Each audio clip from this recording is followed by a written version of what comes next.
Bismillahirrahmanirrahim. Assalamualaikum warahmatullahi wabarakatuh. Alhamdulillahirabbil alamin wa bihi nasta'inu ala umuri dunya waddin. Wassalatu wassalamu ala asrafil anbiya'i wal mursalin wa ala alihi wa sahbihi ajma'in. Qala Allah ta'ala fil Qur'anil Karim. A'udzu billahi minasyaitonir rajim. Bismillahirrahmanirrahim. Faqala inni ahbabtu hubbal khair an zikri rabbi. Shadaqallahul azim. Jamaah TV One, pemirsa TV One dimanapun Anda berada, alhamdulillah wa syukurillah, tidak ada ungkapan yang istimewa yang tentunya kita bisa ungkapkan pada hari ini kecuali rasa syukur kehadirat Allah Subhanahu wa Ta'ala. Itulah kalimat yang paling afdal, yang paling berat timbangannya di sisi Allah adalah orang yang senantiasa bersyukur atas segala limpahan rahmat diberikan oleh Allah. Yang kedua adalah salawat kepada Rasulullah SAW sebagai bentuk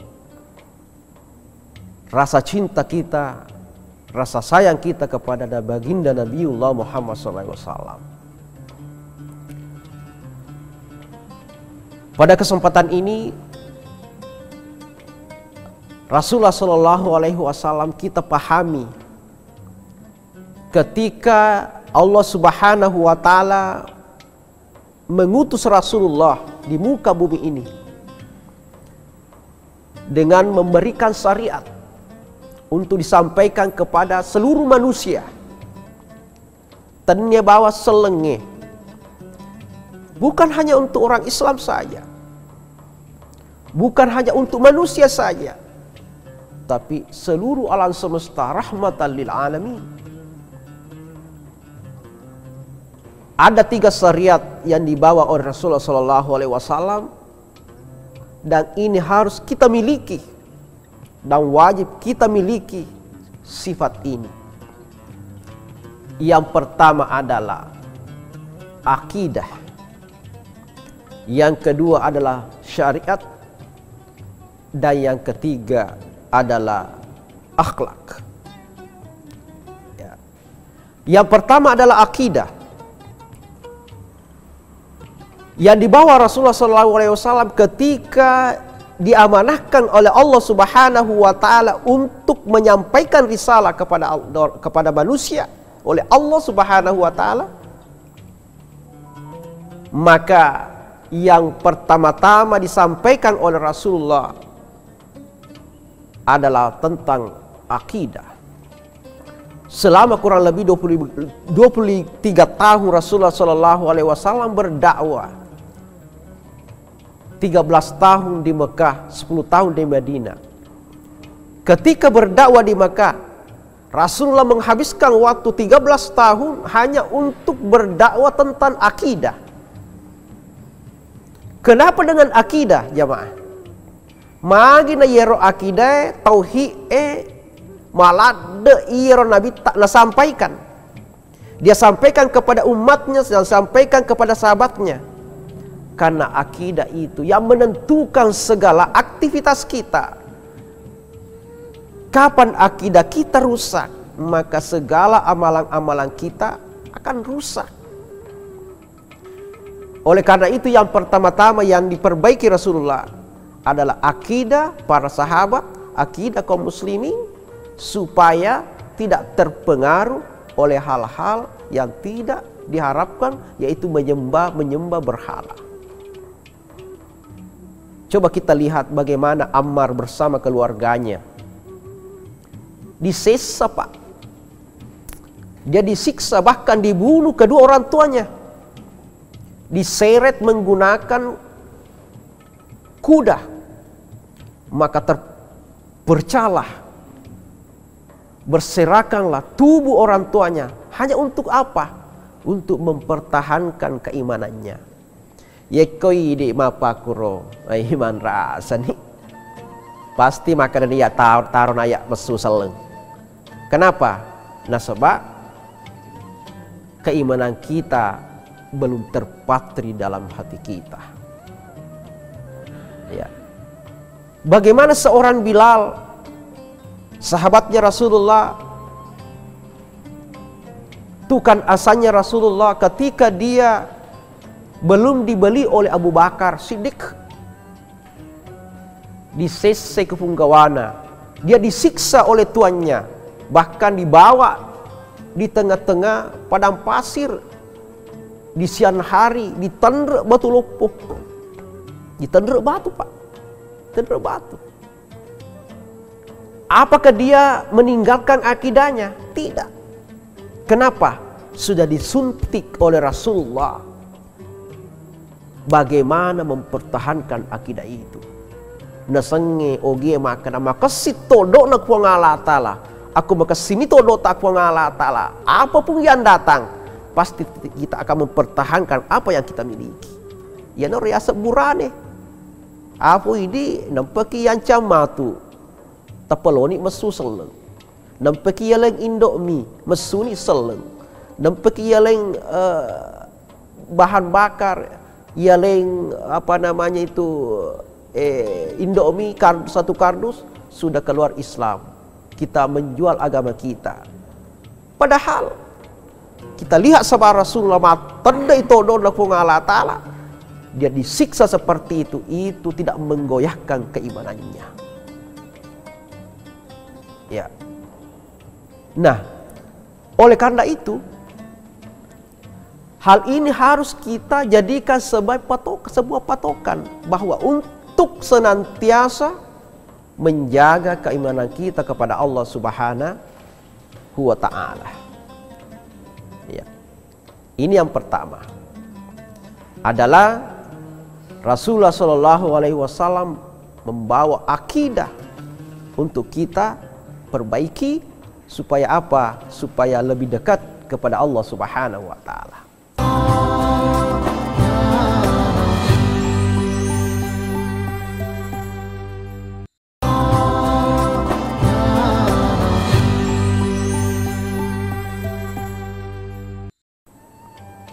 Kemudian yang kedua, apa yang dibawa oleh Rasulullah adalah syariat. Syariat.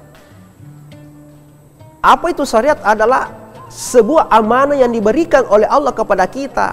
Di antaranya adalah sholat, puasa, ya, sedekah dan sebagainya.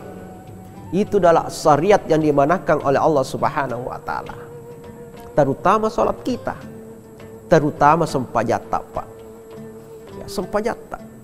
Perbaiki sholat kita. Karena kenapa?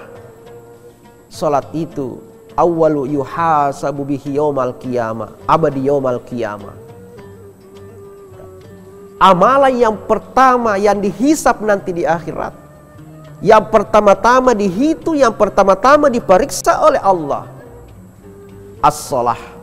Salat kita sempajata. Ya. Oleh karena itu kalau kita mau lurus-lurus saja, ya, diperiksa oleh Allah, lulus dari pemeriksaan Allah, maka perbaiki salat. Salat. Di dalam kata Rasulullah SAW, betapa pentingnya salat ini sampai Nabi mengatakan, salat itu di dalam agama ia sempajangi rilena agama. Kata Rasulullah, kamau diirrasi minal jasadi, sama seperti tempatnya kepala kita di dalam anggota tubuh kita. Saya mau tanya, kira-kira kalau saya tanya mana yang paling baik di antara yang paling penting di dalam anggota tubuh kita?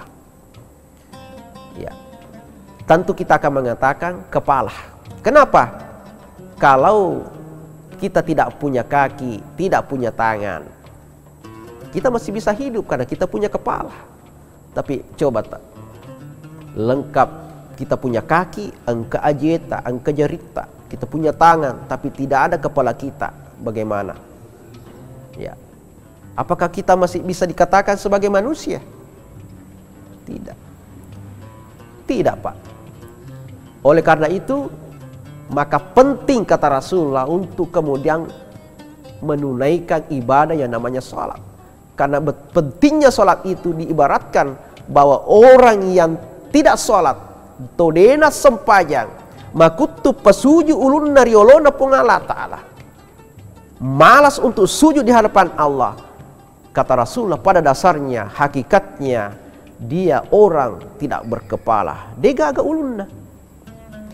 Nah, ini tuh sabakna kenapa Allah Subhanahu wa ta'ala menyuruh kita untuk sholat. Magina suruh kifuk Allah ta'ala masuk pajang. Padahal kalau kita mau pikir, ketika kita tidak sholat,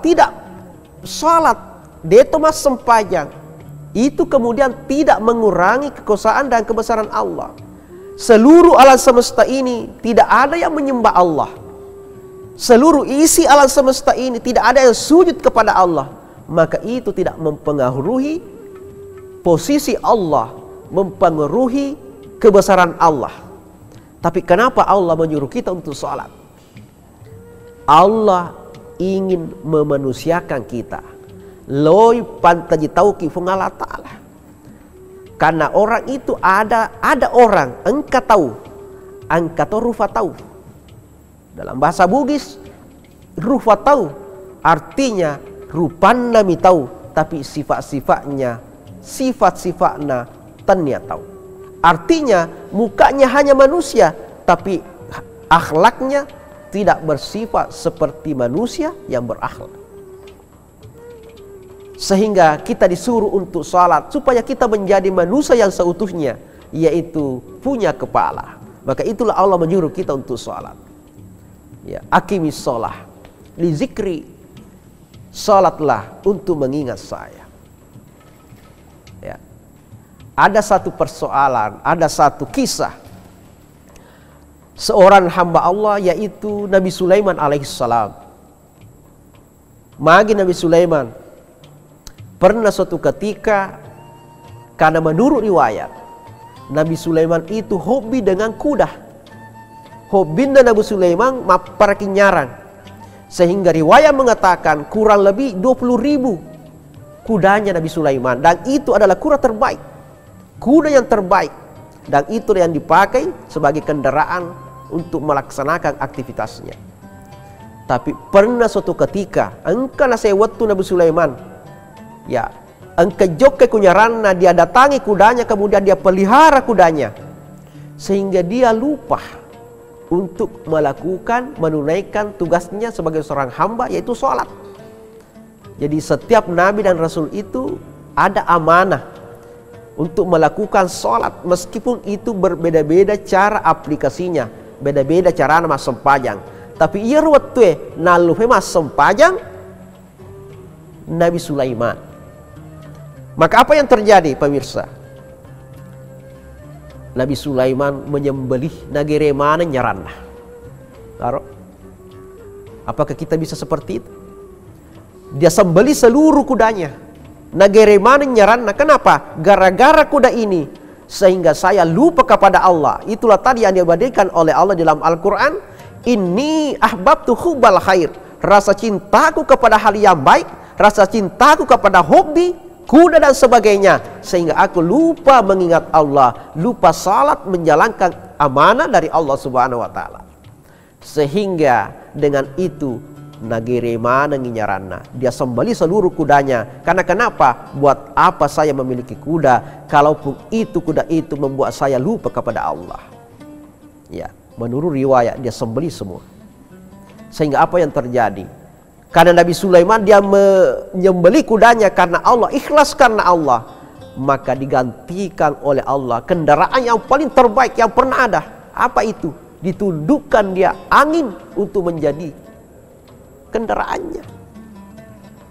Nah, ini sebagai pesan untuk kita, bahwa apapun profesi kita sebagai seorang pegawai, seorang dosen, seorang guru, petani, karyawan, ya, kru dan sebagainya, kalau hal itu membuat kita lupa dengan Allah, lupa dan tidak mau menjalankan, menghalangi kita menjalankan syariat agama, menghalangi kita untuk sholat. Tidak ada waktu untuk sholat karena aktivitas kita ini. Kalau kita meninggalkan aktivitas itu karena Allah, maka pasti akan Allah gantikan dengan segala aktivitas-aktivitas yang kita lakukan dengan aktivitas yang lebih baik, dengan gaji yang lebih baik. Kenapa? Kita meninggalkan semua itu karena Allah Subhanahu wa Ta'ala.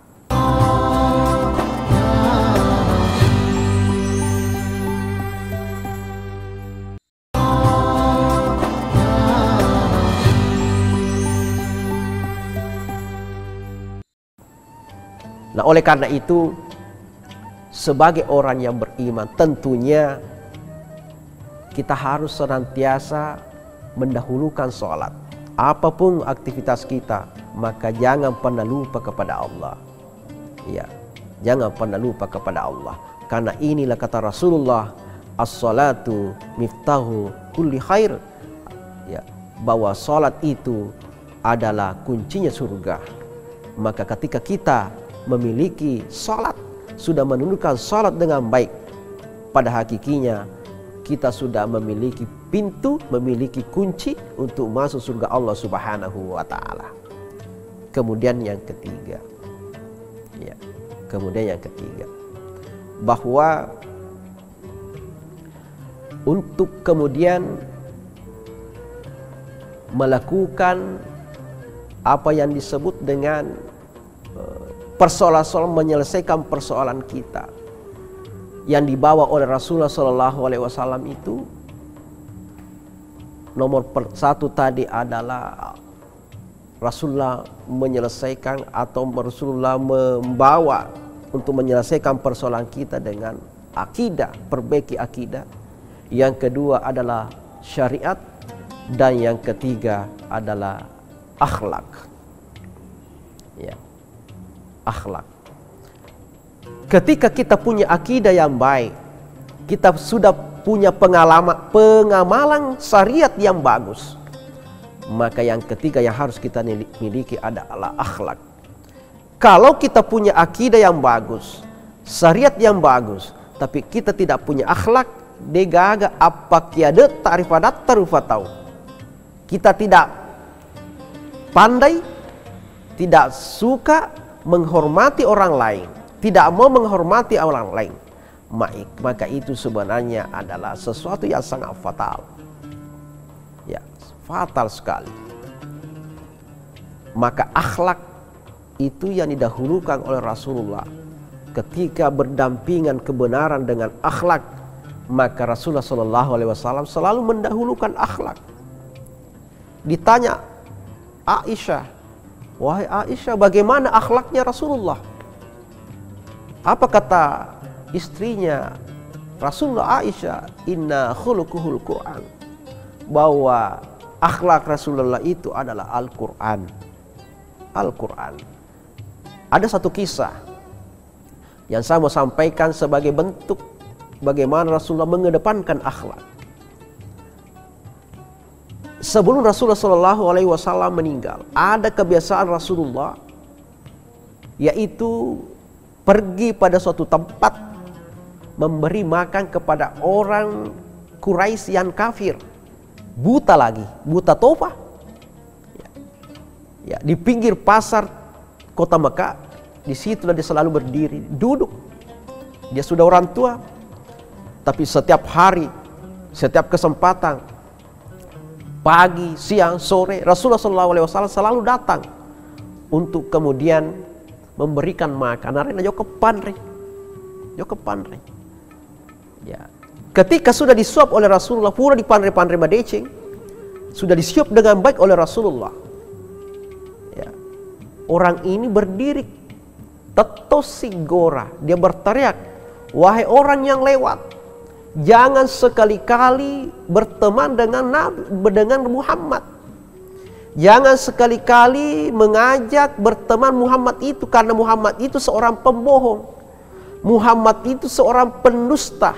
Maka jangan sekali-kali berteman dengan Muhammad itu. Padahal yang memberi makan itu adalah Rasulullah. Seandainya Rasulullah, seandainya kita Pak, seandainya kita uli gapo nih,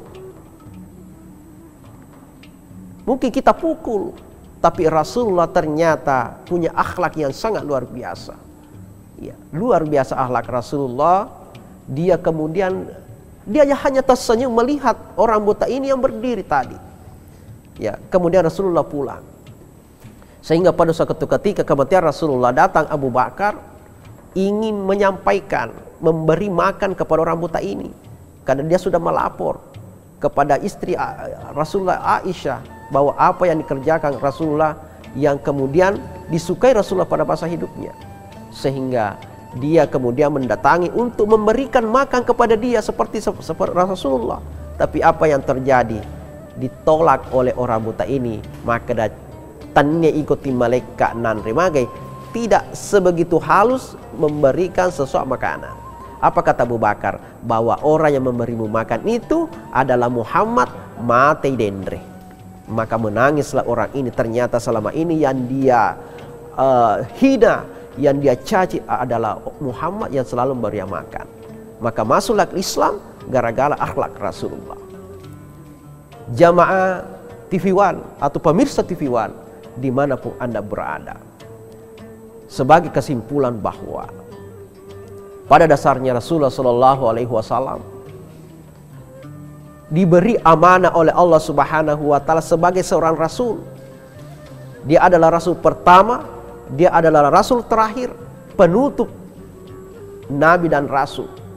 Dia membawa 3 amanah oleh Allah Subhanahu Wa Taala untuk disampaikan kepada kita semua. Bukan hanya 1 orang, 2 orang, tapi seluruh manusia. Bukan hanya orang beriman, tapi orang yang tidak beriman. Disampaikan risalah itu. Yang pertama adalah akidah, mempertahankan akidah. Yang kedua adalah selalu melaksanakan syariat yang disampaikan, yang diamanahkan oleh Allah. Dan yang terakhir adalah selalu mengedepankan akhlak, memiliki akhlak yang baik. Karena akhlak itu bisa merubah segala-galanya. Dengan akhlak itu kita bisa menundukkan manusia, menundukkan orang untuk kemudian patuh kepada Allah Subhanahu Wa Taala. Inilah yang saya sempat sampaikan. Mudah-mudahan apa yang sampaikan pada hari ini mendapat berkah. Ada pengalaman yang kita bisa dapatkan, ada ilmu yang bisa kita dapatkan dari segala riwayat-riwayat yang kita terima pada kesempatan ini. Saya Hermanto memohon maaf kalau ada salah dalam menyampaikan ceramah pada kesempatan ini. Lebih dan kurangnya mohon dimaafkan. Wabillahi taufiq wassa'adah. Assalamualaikum warahmatullahi wabarakatuh.